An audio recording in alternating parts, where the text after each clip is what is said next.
তখন আমি বিশ্ববিদ্যালয়ের অনার্স প্রথম বর্ষের ছাত্র।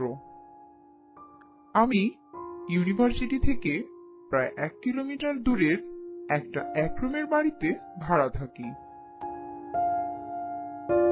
পাশেই একটা হোটেলে আমার খাওয়া দাওয়া চলে। এখানে আমার বেশ ভালোই লাগে। এখানকার মানুষ, প্রকৃতি সবকিছুই আমার ভালো লাগে। শুধু একটু মন খারাপ হয় যে এখানে আমার মা বাবা আমার সাথে থাকেন না। তারা থাকেন আমাদের গ্রামের বাড়ি বকুলপুরে। আমার অনার্স প্রথম বর্ষের পরীক্ষা চলছে। পরীক্ষা শেষে যখন আমি বাড়ির দিকে যাচ্ছি, হোটেল থেকে একজন আমাকে ডাকলো, বাবা আমিনুল। উনি হোটেলের মালিক জামাল চাচা। জি চাচা, তোমার একটা চিঠি এসেছে, এই নাও। পোস্টম্যান তোমাকে বাসায় না পেয়ে চিঠিটা এখানে দিয়ে গেছে। তা কার চিঠি বাবা? আমার মায়ের। ধন্যবাদ চাচা। চিঠিটা হাতে পেয়ে আমি সঙ্গে সঙ্গে বাড়ি চলে এলাম। ঘরে ঢুকে আমি চিঠিটা পড়তে শুরু করলাম। চিঠিটা পড়ে জানতে পারলাম আমার বাবা খুব অসুস্থ। চিঠিটা পড়েই খুব খারাপ লাগছে। বাবাকে খুব দেখতে ইচ্ছা করছে। সাথে সাথে মাকে একটা চিঠি লিখলাম। আগামী শনিবার আমার পরীক্ষা শেষ হবে, আর সেদিন সন্ধ্যার ট্রেনেই আমি বাড়ি ফিরব। আজ পরীক্ষা শেষ, আজ সন্ধ্যার ট্রেনেই বাড়ি যাব। পরীক্ষা শেষ করেই তাড়াতাড়ি স্টেশনে গেলাম ট্রেন ধরতে, কিন্তু মাত্র কিছুক্ষণের জন্য ট্রেন ধরতে পারলাম না।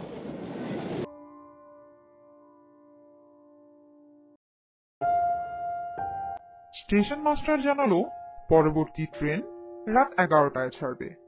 এর মাঝে কি একটা কারণে আজ আর কোনো ট্রেন ছাড়বে না। কোনো উপায় না দেখে স্টেশনে বসেই ট্রেনের অপেক্ষা করছি, কিন্তু আজ স্টেশনে তেমন বেশি মানুষ নেই। অল্প কয়েকজন মানুষ এদিকে ওদিকে হাঁটাহাঁটি করছে। এর মধ্যে রাত 10টা 30 বেজে গেছে। আমি ট্রেনে উঠে পড়লাম।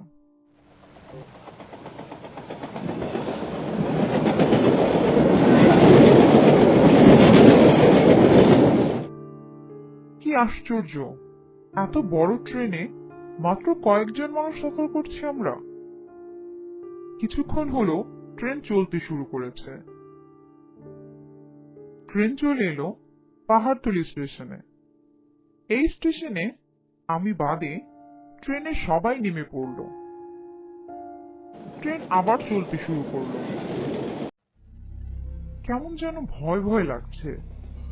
এত বড় একটা ট্রেনে আমি একা একজন যাত্রী। রাত 1টা বাজে। আমার চোখে কখন যেন ঘুম এসে গেল। ঘুম ভাঙলো হঠাৎ একটা শব্দে। চোখ খুলে দেখি আমার সামনে একজন বৃদ্ধ মানুষ বসে আছে। সে তার তীক্ষ্ণ চোখ দিয়ে আমার দিকে কেমন অদ্ভুত ভাবে তাকিয়ে আছে।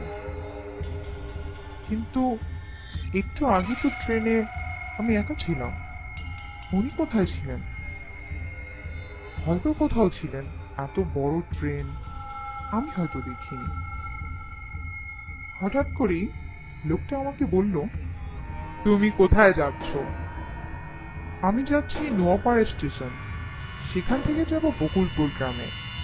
আর আপনি? আমি ঠিক জানি না। মানে? কিছু না। তুমি কি খুবই চিন্তিত আছো কোনো বিষয়ে? জি না, হ্যাঁ। নিশ্চয়ই তোমার বাড়িতে কেউ অসুস্থ, তাই না? হ্যাঁ, কিন্তু আপনি কিভাবে জানলেন? তা না হলে কেউ এত রাতে একা একা ট্রেন ভ্রমণ করবে কেন? তা তুমি তো বললে না তোমার কি অসুস্থ? আমার বাবা। তা চাচা, আপনি তো বললেন না আপনি কোন স্টেশনে যাবেন? সেটা তোমার না জানলেও চলবে।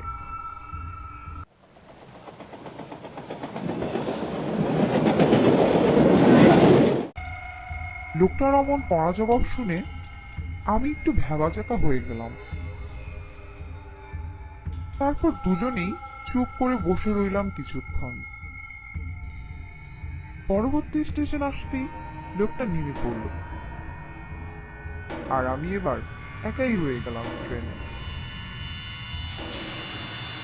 অবশেষে ট্রেন চলে এলো আমার স্টেশনে।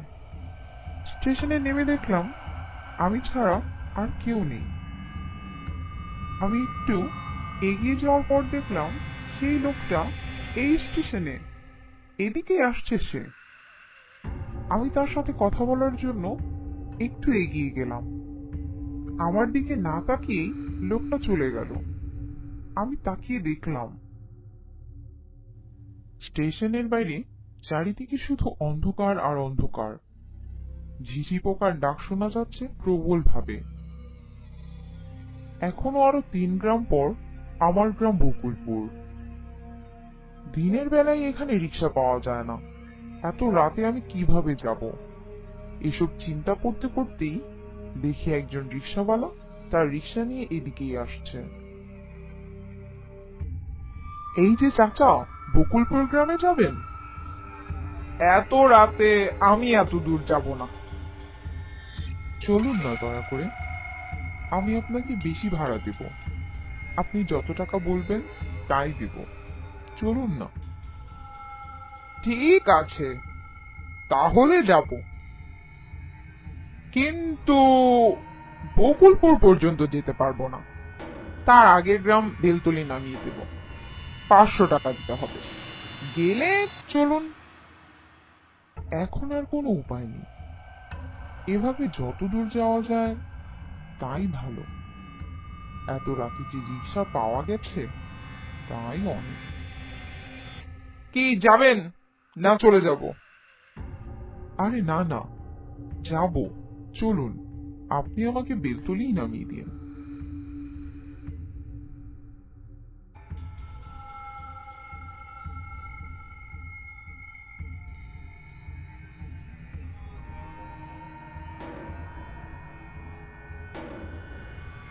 রিক্সাওয়ালা আর আমি পুরো রাস্তায় একটা কথাও বললাম না।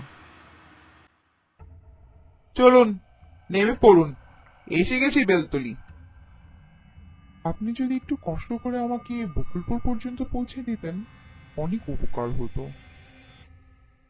আমি তো আপনাকে আগেই বলেছি, এখন আমাকে আবার বিরক্ত করছেন। আমার ভাড়া দিন, আমি আর যেতে পারবো না। আমি রিক্সাওয়ালাকে তার ভাড়া দিয়ে হাঁটতে শুরু করলাম অন্ধকারের মধ্যে।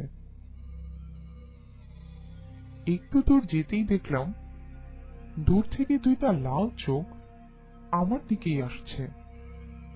আমি খুব ভয় পেয়ে গেলাম, এদিক ওদিক তাকালাম। একটু পরে দেখলাম চোখ দুটো আর নেই ওখানে। তাহলে কি এটা আমার মনের ভয় ছিল? হবে হয়তো। আমি আবার হাঁটতে শুরু করলাম। পেছন থেকে হঠাৎ একজন লোকের কণ্ঠ আমার কানে এলো। আপনি কে? লোকটির কথা শুনে আমি পেছনে তাকাতেই দেখলাম 23-24 বছরের একজন যুবক। আমি আমিনুল হক। তুমি কি বকুলপুর গ্রামের শাহাদাত হক সাহেবের ছেলে? হ্যাঁ। আপনি আমার বাবাকে চেনেন? হ্যাঁ, চিনি তোমার বাবাকে, কিন্তু তুমি এত রাতে এখানে কেন? আমি ট্রেন মিস করেছিলাম, তাই বাড়ি ফিরতে এত রাত হয়েছে। আর আপনি এত রাতে এখানে? আমি পাশের গ্রামে একটা কাজে গিয়েছিলাম, কাজ শেষ হতেই দেরি হলো আর কি। আপনি কোন গ্রামে যাবেন? শেওড়াপাড়া, তোমার গ্রামের পরের গ্রাম, চেনো নিশ্চয়ই? হ্যাঁ, অবশ্যই, চিনব না কেন। চলো হাঁটতে হাঁটতে কথা বলি, নইলে অনেক দেরি হয়ে যাবে। এমনিতেই অনেক রাত হয়ে গেছে। হ্যাঁ, অবশ্যই। আপনি তো বললেন না আপনার নামটা যেন কি? আব্দুল মজিদ। আমার বাবার নাম কামাল মজিদ। তোমার বাবা আমাকে খুব ভালোভাবেই চেনে। আমরা দুজনে হাঁটতে হাঁটতে কিছু দূর যাওয়ার পর আমি দেখলাম আবার সেই লাল লাল চোখ দুটো আমাদের দিকে আসছে। আমি তাকিয়ে দেখছি, এ কি, আরো কতগুলো লাল লাল চোখ আমাদের দিকে এগিয়ে আসছে। মজিদ ভাই, ওই দেখুন, ওইগুলো কি? আরে ওসব কিছু না, ওগুলো রাতের বেলা শিয়াল ঘুরে বেড়ায়। তুমি ভয় পেও না, চলো। আমরা দুজনেই হাঁটতে লাগলাম বাড়ির দিকে। ওই চোখগুলো এখন আর দেখতে পাচ্ছি না। হাঁটতে হাঁটতে আমরা বাড়ি চলে এলাম। এই তো আমাদের বাড়ি। আচ্ছা, তাহলে আমি আজ আসি। আপনার সাথে দেখা হয়ে খুব ভালো লাগলো। আবার দেখা হবে, একদিন আসবেন আমাদের বাড়ি। তারপর আমি ঘরের দরজায় কড়া নাড়লাম। রাত তখন প্রায় 3:30। মা দরজা খুলে অবাক হয়ে আমার দিকে তাকিয়ে আছে। মা, কেমন আছো? আমাকে ঘরে ঢুকতে দাও। হ্যাঁ, আয় আয় বাবা, ঘরে আয়। তুই এত রাতে? তোর বাবা তোকে এগিয়ে আনতে স্টেশনে গিয়েছিল। স্টেশন মাস্টার বলল আজ আর কোনো ট্রেন আসবে না, তাই তোর বাবা চলে এসেছে। এরই মধ্যে বাবার ঘুম ভেঙে গেছে। তুই এত রাতে কিভাবে এলি? কার সাথে এলি? খুব কষ্ট হয়েছে আসতে বাবা, তবে রাস্তায় শেওড়াপাড়া গ্রামের আব্দুল মজিদ সাহেবের সাথে দেখা হয়েছিল, তার সাথেই চলে এসেছি। কার সাথে? আব্দুল মজিদ সাহেবের সাথে? তুমি নাকি তাকে চেনো? ওনার বাবার নাম কি যেন বললো। হ্যাঁ, মনে পড়েছে, কামাল মজিদ। বাবা মা দুজনের দিকে অবাক হয়ে তাকিয়ে আছে। কি হয়েছে বাবা? কি হয়েছে মা? আব্দুল মজিদ আমার ছোটবেলার বন্ধু। 23 বছর বয়সে ও মারা গিয়েছিল। আমি নিজের কানকে বিশ্বাস করতে পারছি না। হাত পা ঠান্ডা হয়ে আসছে। আমি এতক্ষণ একটা মৃত ব্যক্তির সাথে ছিলাম, এটা কিভাবে সম্ভব? তার সাথে আমি কতটা রাস্তা একসাথে এসেছি, আর এখন শুনছি সে একজন মৃত ব্যক্তি। এইসব চিন্তা করতে করতে আমার মাথাটা ভারী হয়ে এলো, আর আমি হঠাৎ জ্ঞান হারিয়ে ফেললাম।